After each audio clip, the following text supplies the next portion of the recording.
Hello दोस्तों, आज मैं आपके लिए लेकर आया हूँ एक रोचक जानकारी। तो आइए हम देखते हैं।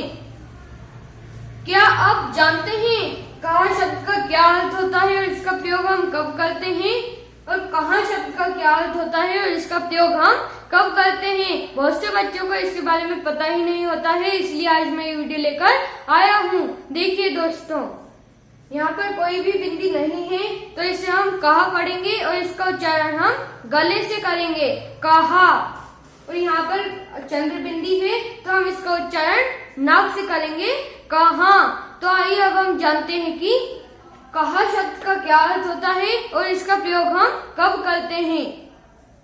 कथन। दोस्तों, बिना चंद्र बिंदी वाला कहा का मतलब होता है कथन, यानी कि शिक्षक ने आपसे कुछ कहा तो वो हो गया कथन। आपने किसी से कुछ बोला तो वो हो गया कथन। इस समय पर हम इस्तेमाल करते हैं कहा शब्द का। तो आइए अब हम इसका वाक्य में प्रयोग करते हैं।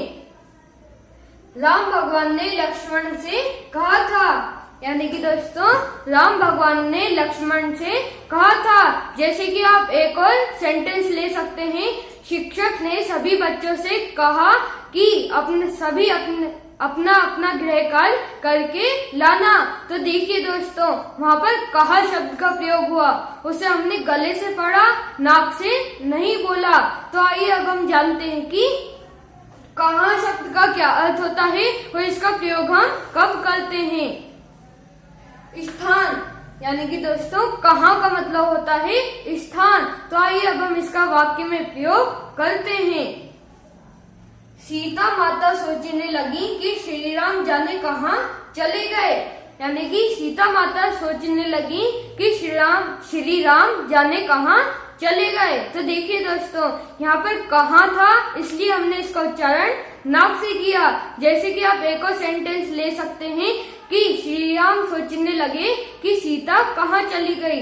तो इसमें भी कहाँ का प्रयोग होगा, कहाँ का प्रयोग नहीं होगा। इसमें भी हम नाक से प्रयोग करेंगे। दोस्तों, अब तो आपको मेरी बात समझ में आ गई होगी, और अगर आ गई है तो मेरे इस वीडियो को लाइक और चैनल को सब्सक्राइब